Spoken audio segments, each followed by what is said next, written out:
हाय, good morning, सुप्रभात। Top 20 के आज के इस वेडनेसडे एडिशन में आप सबका स्वागत है। बढ़िया है। गिफ्ट निफ्टी कह रहा है नई सीरीज का आगाज एक पॉजिटिव नोट पे होगा 100 पॉइंट के गैप के साथ। दो चीजें ग्लोब में इंपॉर्टेंट हैं। हो क्या रहा है, वो चिप स्टॉक्स में सेमीकंडक्टर स्टोरीज कूल ऑफ हो रही है, दबाव कंटिन्यू हो रहा है, सॉफ्टवेयर स्टॉक्स उछल रहे हैं वहां पे। तो भारत का बाजार कल पिछले 2 दिनों से आईटी बढ़िया फायदा उठा भी रहा है। और यूएस में नैस्डैक गिर रहा है और ओल्ड इकोनॉमी स्टॉक्स जैसे डाउ आउट परफॉर्म कर रहा है। तो थोड़ा सा शिफ्ट ऑफ मनी हो रहा है। हमारे यहां साउथ कोरिया गिर रहा है, इंडिया मार्केट्स रेजिलिएंट नजर आ रहे हैं। तो ये सब हो रहा है इस समय। दूसरी चीज, आज सुबह एक नया वापस निकलिंग वाली लौट आया। ईरान ने मिसाइल अटैक्स कर दिए यूएस के एयरफोर्स बेसिस पे जो वेस्ट एशिया पे थे। तो मामला जो अभी तक शांत था वीकेंड से लेकर अब तक, फिर तूल पकड़ गया और कच्चा तेल 86 वाला 88 के आसपास आके खड़ा हो गया है। तो वो तरह सा वेस्ट एशिया क्राइसिस वापस टेबल पे आ गया है, जिसको लेकर अब तक 4 दिन से रिलीफ चल रहा था। तो ये थोड़े से बदले समीकरण है। हम बढ़िया मजबूती के साथ खुलेंगे, टिकेंगे, गैप को चैनलाइज कर पाएंगे, वो एनीबॉडीज गैस। लेकिन भाई साहब, आज के स्टॉक्स रेडार पे पहले गिफ्ट निफ्टी 115 अंकों की बढ़त के साथ खुलने के संकेत यहाँ पर दे रहा है। कल का सत्र ठीक ठाक था। ओवरऑल आप देखें तो काफ़ी सारी स्पेसेस ऐसे थे जहाँ पर आपको मार्केट में बढ़िया एक्शन नज़र आया, और उससे पहले वाले हफ्ते के तो क्या ही कहने, बड़ा करेक्शन यहाँ पर नज़र आया। अब आज आप देखें तो नतीजों के लिहाज से इतना एक्टिव डे नहीं है। बड़े नतीजों में आपके पास फिनिक्स मिल्स है, एलएनटी है, और कैश के कुछ इंटरेस्टिंग नाम्स है जहां पर आपको एक्शन देखने को मिल सकता है। लेकिन कुछ थीम्स है जहां पर मार्केट का फोकस दोबारा से लौट रहा है, और वहां पर आप देखें तो तेजी आने के बाद भी एक फॉलोअप मूव देखने को मिल रहा है। आईटी स्टॉक्स की लगातार चर्चा हम करते जा रहे हैं, तो एक बार के लिए देख लेते हैं कि कॉस्पी आज क्या कर रहा है, क्योंकि उसको भी देखना पड़ेगा। कल का जो हमारा एनालिसिस था बिल्कुल सटीक रहा, और आईटी स्टॉक्स में आप देखें तो बड़े गजब के मूव्स यहाँ पर नजर आए। शुरुआत करेंगे कुछ इंटरेस्टिंग स्टॉक्स के साथ, और आज का जो पहला स्टॉक मेरी लिस्ट में है वो है बीपीसीएल। यहाँ पर आप फोकस रखेगा। अब बीपीसीएल में देखें तो दरअसल इसमें दो चीज़ें हैं। एक तो एचपीसीएल के कंपैरेटिव वैल्यूएशंस काफ़ी बढ़िया है, और दूसरा जो कच्चा तेल हम $102 के आसपास तक देख रहे थे, अब वो दोबारा से $80 की रेंज में आता हुआ नज़र आ रहा है। तो अपने आप में ये थोड़ा सा रिलीफ बन जाता है सभी ऑयल मार्केटिंग कंपनीज के लिए। एचपीसीएल के कंपैरेटिवली बीपीसीएल के वैल्यूएशन सस्ते हैं, और ख़ास बात है कि फाइनेंशियल परफॉर्मेंस भी आप देखें तो कंपैरेटिवली बेटर है। कारण क्या है कि Q1 में आप देखें तो एचपीसीएल ने तकरीबन 12,265 करोड़ का घाटा दर्ज किया, वहीं बीपीसीएल ने आप देखें तो केवल 1873 करोड़ का घाटा दर्ज किया है। तो घाटा कम करती है, वैल्यूएशन सस्ती है, कच्चा तेल सस्ता हो रहा है। तो बीपीसीएल, इसका चार्ट भी बड़ा इंटरेस्टिंग है, इसको खास रडार पर रखिएगा। इसको रखा है इन ग्रीन। दूसरा स्टॉक है, और 10 में से एकमात्र स्टॉक ऐसा है मेरी लिस्ट में जहां पर आप देख सकते हैं कि सिर्फ ये इन रेड रखा हुआ है। फिनिक्स मिल्स इस स्टॉक का नाम है, और इसकी अर्निंग्स आई हैं। अर्निंग्स में दरअसल आप देखें तो कुछ कंसर्न्स यहाँ पर रेस किए गए हैं। खासतौर पर अगर आप देखें तो जो बैंगलोर का प्रोजेक्ट कंप्लीशन है ये टाइमलाइन से पीछे चल रहा है। साथ में आप देखें तो जो सूरत में एक्सपेंशन होना है ये भी डिलेड है। तो ये एग्जीक्यूशन को लेकर थोड़े से कंसर्न्स निकल कर आ रहे हैं। अच्छा, इसमें अर्निंग्स मिस इसके लिए भी है क्योंकि रेसिडेंशियल सेगमेंट ने भी जितनी उम्मीद थी उतना बेहतर किया नहीं है। इसी के चलते जो ब्रोकरेजेस ईपीएस का अनुमान लगा रहे थे इससे कम यहाँ पर निकल कर आई है। लेकिन फिनिक्स मिल्स, ये स्टॉक एक बहुत बड़े अप ट्रेंड में लगातार बड़े कंसोलिडेशन के बाद चलना शुरू किया था। अब देखेंगे कि आज किस पॉइंट पर ये स्टॉक रिएक्शन दे, लेकिन फिलहाल के लिए कॉमेंट्री थोड़ी सी नेगेटिव आ रही है, इसके लिए फिनिक्स मिल्स इस स्टॉक को रख दिया इन रेड। अच्छा डॉक्टर साहब, थोड़े से सीक्वेंस बदलूंगा। पहला तो लार्सन एंड टूब्रो है, निफ्टी का एक नंबर जो बाजार बंद होने के बाद कीनली अवेटेड था। मिक्स्ड बैग है नंबर्स, पर मैं जा रहा हूं ग्रीन के टिल्ट के साथ, सिर्फ नंबर्स पे, क्योंकि अदरवाइज तो वेस्ट एशिया क्राइसिस वापस टेबल पे आ रहा है, तो एलएनटी के लिए थोड़ा सा निगलिंग वरी लौटता हुआ। पर परफॉर्मेंस देखिए, ये पहला फुल क्वार्टर हो गया जब ये सरदर्द था। उसके बावजूद रेवेन्यूज और प्रॉफिट्स के फ्रंट पे स्ट्रीट एस्टिमेट से बेहतर नंबर्स डिलीवर करे। ऑर्डर बुकिंग स्ट्रांग है, आउटस्टैंडिंग ऑर्डर बुक स्ट्रांग खड़ी है। एक इशू है, वो है मार्जिन्स पे एक्सपेक्टेशन से ज्यादा प्रेशर आने का। तो इसलिए मैंने कहा ग्रीन के टिल्ट के साथ, अदरवाइज मिक्स्ड। आय 6.25% बढ़ी, इबीटा उसके सामने 3-3.25% गिरा। मार्जिन्स इसीलिए 90 बेसिस पॉइंट्स कॉन्ट्रैक्ट हुए, 9.9 वाले 9 पे आए। ऑर्डर इनफ्लोज 14% साल दर साल का जंप, 1,08,000 करोड़ रुपए की ऑर्डर बुकिंग हुई है इन Q1, और आउटस्टैंडिंग ऑर्डर बुक तकरीबन 7.25 लाख करोड़ रुपए के आसपास आके खड़ी हुई है। साल दर साल मार्च से अब तक 5% का आउटस्टैंडिंग ऑर्डर बुक में उछाल। तो बाकी सारे इस टफ एनवायरनमेंट में भी चेक बॉक्स पे टिक हो रहे हैं, तो अपने आप में कमेंडेबल है, इसीलिए ग्रीन रखा है। लेकिन आप मिक्स नंबर्स और ऊपर से वेस्ट एशिया को देखते हुए आप सिर्फ वॉच पे रखिए। दूसरा मैंने ऑर्डर जो चेंज करा, डायरेक्टर साहब बिरला सॉफ्ट को लेकर आइएगा। इसमें भी वही कहानी है, इसके नंबर्स खराब है लेकिन आईटी के लिए टेलविंड्स निकल आई हैं। अब वो आईटी आमतौर पे सेक्युलर मूव्स दिखाता है, तो हो सकता है खराब नंबर भी स्ट्रीट आसानी से डाइजेस्ट कर ले, पर मेरा काम है नंबर्स को डिकोड करना। मैं Q1 के नंबर्स रख रहा हूं आपकी स्क्रीन पे, उन नंबर्स के चलते लाल ही रहना चाहिए बिरला सॉफ्ट। हुआ क्या, Q1 क्यों देखते हैं, डॉलर आए 0.1% गिरी। भाई साल दर साल ग्रोथ आई होगी, साल दर साल 3% गिरी। कांस्टेंट करेंसी आए 0.3% बढ़ी, 0.3% बिरला सॉफ्ट की, और साल दर साल वो भी 3.5% गिरी हुई नजर आएगी। हालांकि Q1 क्यों देखते हैं, लेकिन साल दर साल दिखाना चाहता हूं कि ग्रोथ नदारत है इस कंपनी में इस समय। Margins Q1 Q 230 basis points गिरे। डील साइन करी 169 मिलियन डॉलर्स की, देखने में अच्छा लगा, लेकिन Q4 में 208 मिलियन डॉलर्स की थी, तो डील साइनिंग भी सीक्वेंशियली रिड्यूस हुई। हालांकि सीक्वेंशियली मैप करना नहीं चाहिए, लेकिन क्योंकि बाकी आईटी कंपनी ने डिलीवर कर दिया उस फ्रंट पे, इसीलिए इनको उधर कंपेयर कर दिया। बिरला सॉफ्ट नंबर्स तो खराब हैं, पर आईटी के लिए क्या है, सेक्युलर टेलविंड। इन्फोसिस का एडीआर फिर 5-5.5% ऊपर है, और ग्लोबली हो भी रहा है कि चिप स्टॉक्स से सॉफ्टवेयर स्टॉक्स जलवे दिखाने शुरू कर रहे हैं, तो वो अलग बात, पर बिरला सॉफ्ट नंबर्स खराब। अगले दो स्टॉक में नजर रखिएगा, एजीआई ग्रीन पैक पर, और यहाँ पर भी नतीजों का इम्पैक्ट है। डिसेंट सेट ऑफ नंबर्स हैं, हाई से करेक्टेड है, देखेंगे स्टॉक कैसे रिएक्शन देता है। मार्जिन एक्सपेंशन हुआ है 20.7% से बढ़कर 22.3% के। EBITDA 23% बढ़ा है, रेवेन्यू में 14% का इजाफा है, मुनाफा भी तकरीबन 12% बढ़ा है, 89 करोड़ से 99 करोड़ हो गया है। स्टेडी नंबर्स हैं, चार्ट में कुछ हलचल है नहीं फिलहाल के लिए, देखेंगे कि क्या स्लाइड थोड़ी सी रिलीफ आ जाती है, इसे इन ग्रीन रखा है। बाकी ट्रू ऑल्ट एनर्जी यहाँ पर आप नजर रखिएगा, एक तो एथेनॉल की थीम बहुत बजिंग है, और दूसरी बात यह कि इसके नंबर्स भी काफ़ी स्ट्रॉन्ग साइड पर देखने को मिल रहा है। अब मुनाफा जो 5 करोड़ का था वो 57 करोड़ हो गया, 304 करोड़ की आय ये हो गई है 627 करोड़, 42 करोड़ का EBITDA 133 करोड़ हो गया, मार्जिन जो कि 13.5% के थे वो बढ़कर 21% के हो गए। इससे बेहतर नंबर्स हो नहीं सकते, तो ट्रू ऑल्ट बायो स्टॉक को खास रडार पर रखिएगा, इन ग्रीन रखा है।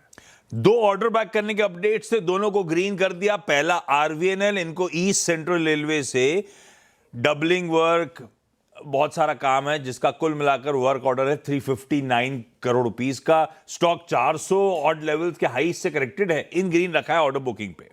दूसरा रेलटेल कॉर्पोरेशन को, इंटरेस्टिंग था, ओडिशा पुलिस से एक वर्क ऑर्डर मिलता हुआ, इनके 170 आईटी साइबर फॉरेंसिक एक्सपर्ट्स को लेना चाहते हैं। ऑर्डर वैल्यू है 44 करोड़ रुपए की, तो इंटरेस्टिंग है। अब रेलटेल को इस काम में भी इस्तेमाल किया जा रहा है। ऑर्डर वैल्यू छोटी सी है, पर रखा दोनों को ग्रीन ही है, खबर अच्छी थी बताने के लिए। लास्ट 2 सेगमेंट के आखिरी 2 स्टॉक हैं टेक्निकल तौर पर। एक तो सारेगामा का चार्ट काफ़ी बढ़िया लग रहा है, और इस स्टॉक की खास बात है कि जिस दिन भी मूव देता है बड़े ही मूव देता है, और ब्रेकआउट्स यहाँ पर चार्ट्स पर हुआ है। कल तकरीबन 1.5-2% की तेजी यहाँ पर देखने को मिलती। डेली वीकली दोनों टाइम फ्रेम पर देखें तो कंफर्ट आ जाएगा। एक बार चार्ट इसका ज़रूर देखेगा। एक और स्टॉक है डिविस लैब, और इसका चार्ट तो आप देखिए, मतलब फोटो फ्रेम करके रख लेना चाहिए। क्या स्ट्रॉन्ग अप ट्रेंड यहाँ पर देखने को मिल रहा है, लगातार तेजी देखने को मिल रही है, बड़ा ही क्लीन ब्रेकआउट हुआ है, और लगातार जब स्टॉक नए कीर्तिमान, नए हाइस हासिल करता है, तब ट्रेंड का पता चलता है कि बहुत ही अच्छा एक्सेप्शनल स्ट्रॉन्ग अप ट्रेंड है। थोड़ा सा ही इंचअप करके कल बंद हुआ था, धीरे धीरे बढ़ेगा, लेकिन बढ़ेगा लगातार ऊपर, तो इसके लिए डिविस लैब इस स्टॉक को भी रखा है इन ग्रीन। एमआरपीएल मेंशन कर देता हूं, क्योंकि इनका पेरेंट कौन है, ये ओएनजीसी की सब्सिडरी है, तो ठीक है, ऐसा कोई अपडेट नहीं है, लेकिन ओएनजीसी ने $500 मिलियन की पेरेंट कंपनी गारंटी मंजूर करी है सऊदी अरामको के फेवर में एमआरपीएल के लिए। तो एमआरपीएल को वहां से अब तेल अगस्त से सितंबर से लेकर अगले साल अगस्त तक, 1 साल के लिए वो $500 मिलियन की गारंटी, ताकि तेल आसानी से एमआरपीएल को मिलता रहे। खबर अच्छी, ग्रीन कर दिया। अभी ओएनजीसी से फोकस में कर लीजिए, क्योंकि कच्चा तेल इस समय की सबसे बड़ी स्टोरी बन रहा है। फिर इंचअप होना शुरू हुआ है, क्योंकि बहुत करेक्ट हुआ था, अब चलना शुरू हुआ है, तो ओएनजीसी भी इन ग्रीन कर दिया। 6 स्टॉक्स पूरे ब्रेक के उस पर लौटे, तो अगले 4 पे बातचीत।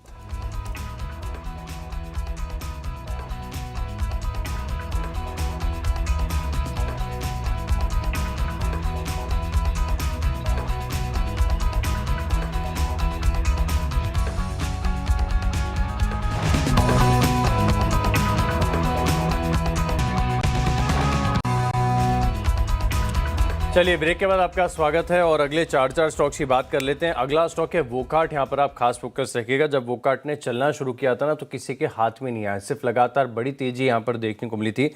अब फाइनली आप देखें तो स्टॉक हाई से करेक्ट हो चुका है। तकरीबन आप देखिए ये हाई से ऑलमोस्ट 20-21% की करेक्शन दिखा चुका है और अब चार्ट का स्ट्रक्चर ये कह रहा है कि शायद से जो अप ट्रेंड है, प्राइमरी ट्रेंड जो कि है, उसे रिज्यूम करना चाहिए। तो चार्ट पर दम है और धीरे धीरे इंच अप कर रहा है। कल भी 1-1.25% की बढ़त देखने को मिली थी। देखेंगे आज कैसा एक्शन होता है। तो वोकार्ट यहाँ पर भी आप फोकस रखिएगा।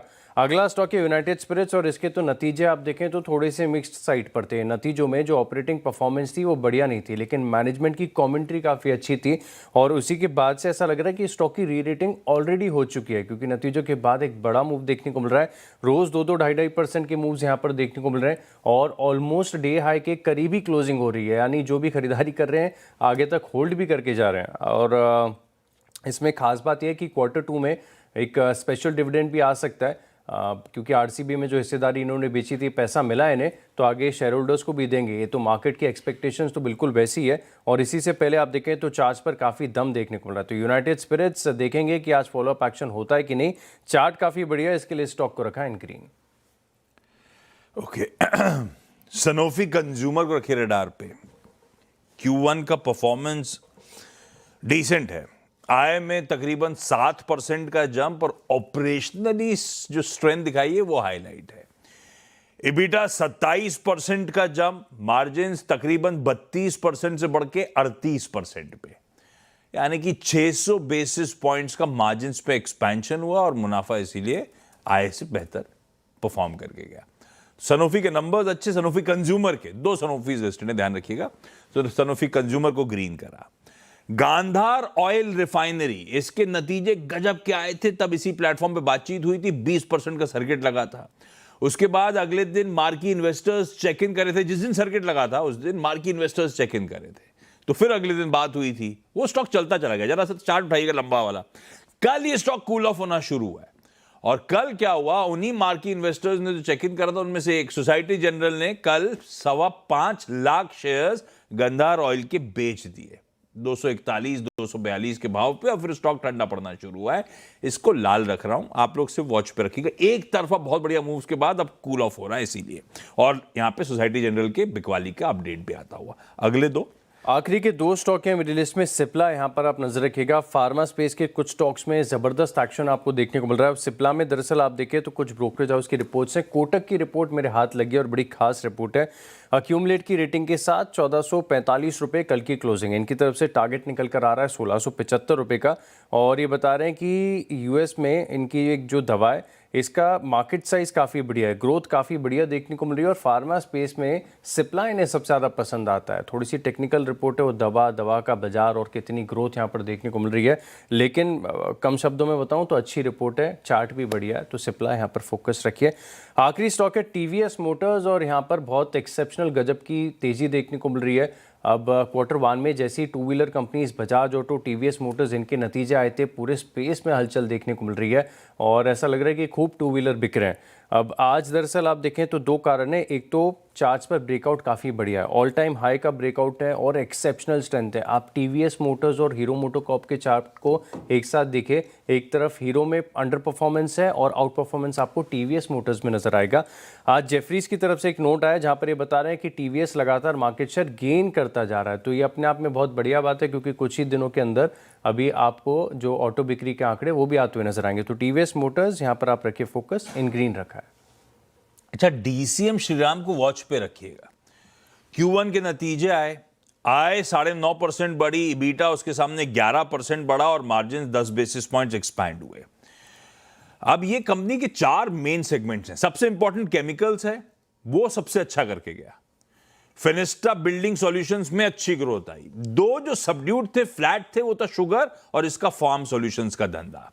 मुनाफा 113 करोड़ से बढ़ के 690 करोड़ हुआ है, पर ध्यान रखिएगा इसमें आईटी के वो फेवरेबल जजमेंट जो इनके फेवर में आया था उसका एक्सेप्शनल है, प्लस इन्होंने एक जमीन बेची थी जेवी वाली, उसका फायदा है। तो उसको एडजस्ट कर लूं तो भी मुनाफा 30% का जंप दिखा रहा है और ज्यादातर केपेक्स जिस पे काम चल रहा है बहुत एग्रेसिवली, वो सब Q2 में लार्जली कमीशन होने के लिए खड़ा है। अगले को, इस क्वार्टर जो अभी इस समय अंडर हुए। तो डीसीएम श्रीराम को ग्रीन रखा है आपके लिए वॉच पे रखने के लिए। पैराडीप फॉस्फेट्स को ग्रीन कर दिया भाई, आय 36% बढ़ी, इबीटा उसके सामने लेकिन 24% बढ़ा है। अपने आप में हेडलाइन नंबर स्ट्रांग है, पर यह ध्यान रखिएगा थोड़ा सा टफ एनवायरमेंट था इस तरह की कंपनीज के लिए। तो मार्जिन हालांकि कंट्रोल कर लिया, 12.9 वाले 11.8 पे आए, 100 बेसिस पॉइंट्स के आसपास का, लेकिन फिर भी मार्जिन पे दबाव है और मुनाफा 24% बढ़ा। तो आय 36%, मुनाफा 24%, पर उसमें मार्जिन थोड़े से कॉन्ट्रैक्ट हुए, इस बात का ध्यान रखिए। लेकिन मैं ग्रीन ले जा रहा हूं क्योंकि इन्होंने एक और अपडेट दिया कि 250 करोड़ रुपए में 15,000 MTPA एल्यूमिनियम फ्लोराइड प्लांट लगाने के लिए बोर्ड ने मंजूरी दे दी। एग्रेसिव केपेक्स की तैयारी हो रही है।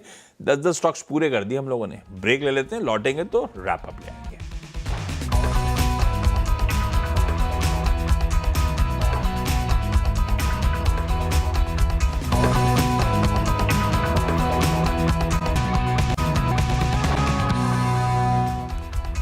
चलिए ब्रेक के बाद आपका स्वागत है और अब देखते हैं 20 स्टॉक्स का रिकैप। और शुरुआत मैंने की बीपीसीएल के साथ। इसके अलावा अगर आप देखें तो फिनिक्स मिल्स के नतीजे थोड़े से डिसअपॉइंटिंग हैं। AGI, green pack, true alt bio, यहाँ पर आप फोकस रखिएगा, नतीजे काफ़ी बढ़िया। Saregama, Divis lab, Wockhardt, united spirits, Cipla और टीवीएस मोटर्स, इन स्टॉक्स को भी लिस्ट में शामिल करें।